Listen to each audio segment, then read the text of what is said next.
سلام، نتمنى تكونوا كاملين مزيان. برك عواشركم باش ما تمنيتوا ان شاء الله بالصحه والسلامه وكاع داكشي اللي كتمناو. مهم اليوم غنصايب معكم البريوات ديال اللوز، كيجيو فنين وكيجيو معلكين. خليكم معايا باش تشوفوا الوصفه.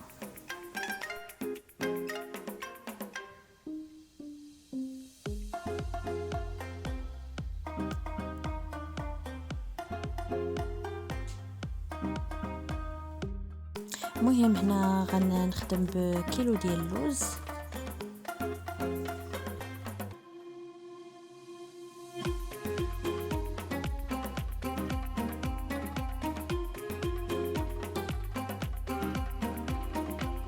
مهم هنا غنديرو يتسلق. اون فوا طلع عليه الغليه غنخليه واحد دقيقه ولا جوج، من بعد نبدا نفسخ فيه.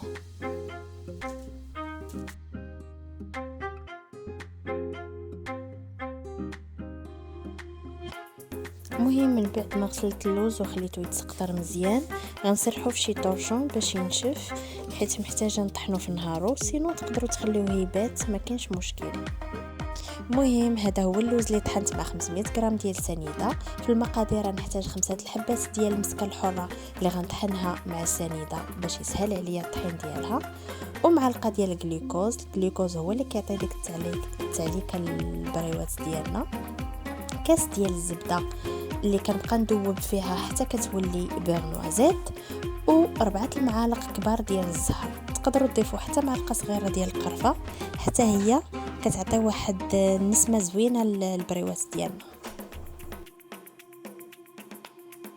المهم هنا غنبدا نضيف كاع المقادير اللي ذكرت: المسكه الحره، 4 المعالق ديال الزهر، الجلوكوز معلقه كبيره ما عمراش. ما تكتروش، حاولوا ما تكتروش حيت الجلوكوز كيقصح شويه الا كثرتوه. وكنبدا نضيف الزبده بشويه بشويه، وانا كنعجن حتى كتجمع ليا العقده.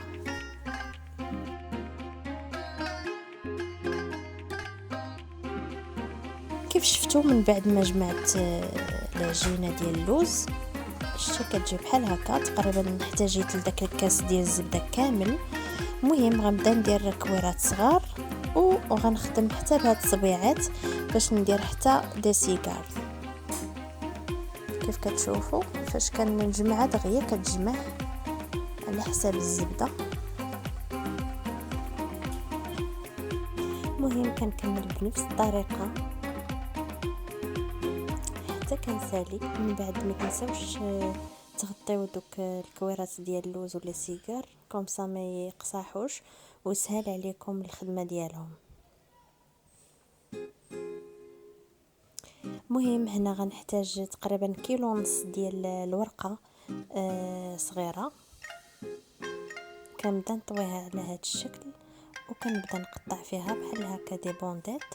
الا ما كنتوش عارفين القياس، المهم انا غير عيني ميزاني، كتهزوا ديك لابارتي الاولى وكتعبروا عليها، وقبل ما تكملوا بنفس الطريقه كتهزوا وحيده وكتجربوا البريوه ديالكم كيف غتجي على حساب ديك الكويره اللي درنا. وبيان سور ملي كنسالي من الورقه ديالي كنغطيها مزيان وكنزيد عليها بحال هكا شي طورشون باش كتبقى هكا في داك ميدمه ويسهل علينا الخدمه. المهم هنا تقريبا جاني العبار هو هذاك.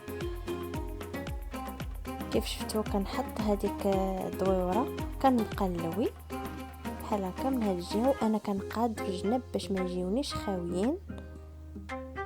المهم هنا غنبدا نقطع وغنخشي في واحد الميكا اللي كتكون كتسد كومسا باش يبقاو ليا مزيانين، وغنكمل بنفس الطريقه. المهم باش يسهل عليكم الخدمه وما تجيكمش صعيبه غتستفوا هذوك لي بونديت بحال هكا في دقه زعما.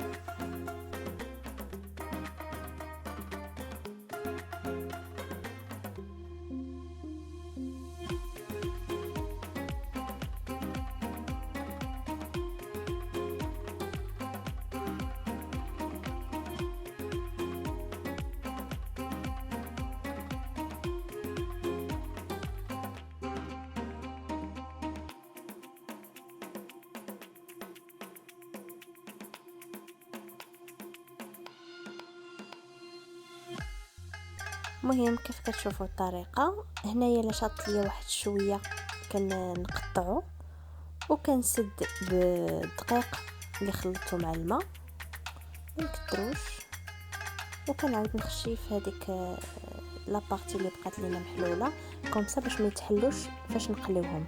كيف كتشوفوا كنضغط على الدويوره ديال اللوز وانا غادا وكنلوي باش الجناب ما يبقاوش لينا خاويين، وكنكمل بنفس الطريقه.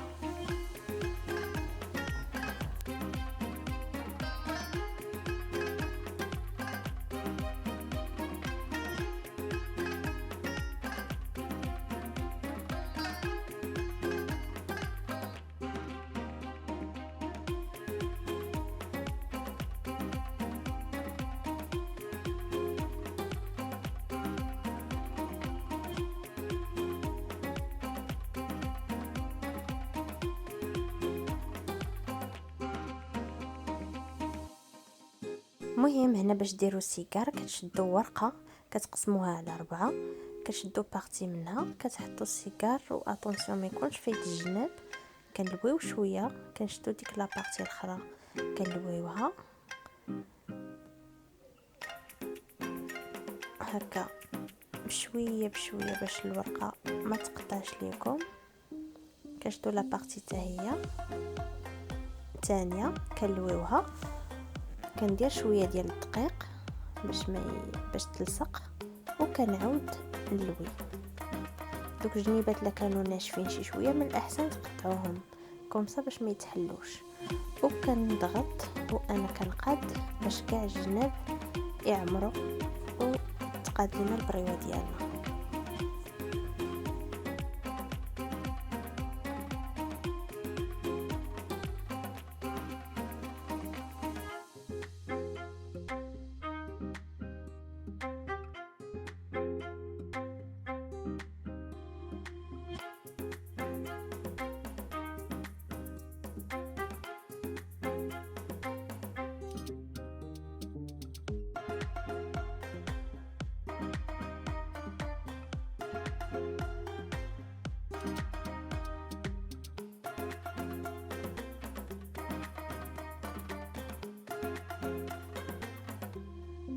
مهم من بعد ما ساليت البريوات ديالي ودوك لي سيجار اللي صايبت غندوز باش نقليهم.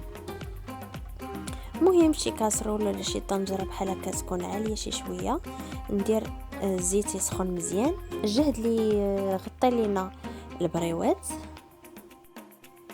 او ميم طون غنحتاج شي عسل اللي هكا يكون ثقيل ما يكونش جاري، وغندير ان ميلونج بين هاد العسل وهاد العسل ديال الزمزامي باش كيجي المذاق زوين.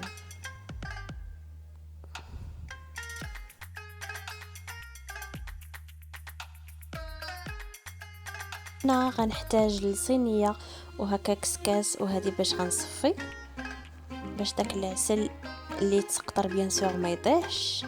هنا من بعد ما سخن الزيت مزيان غنقص البوطه وغنضيف دوك البريوات اللي شكلت هما الاولين باش يكونوا هكا جمعوا راسهم وداك الدقيق شد في ديك الورقه وما يتحلوش.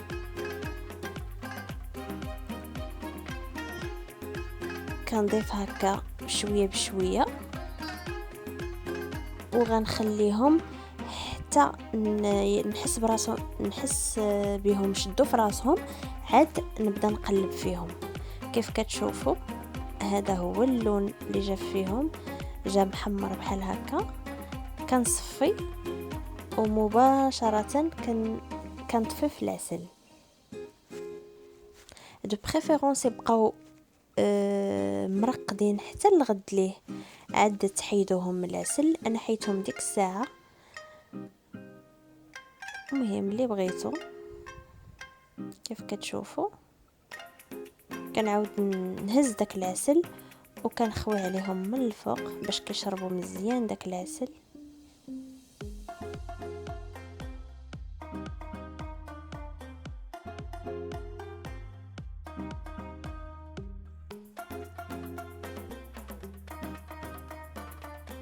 فوالا انا سوقتهم بالزنجلان بيض وزنجلان الكحل، وشي وحدين غندير ليهم اللوز مهرمش. المهم اللي بغيتو تقدروا حتى ديروا الكاوكاو.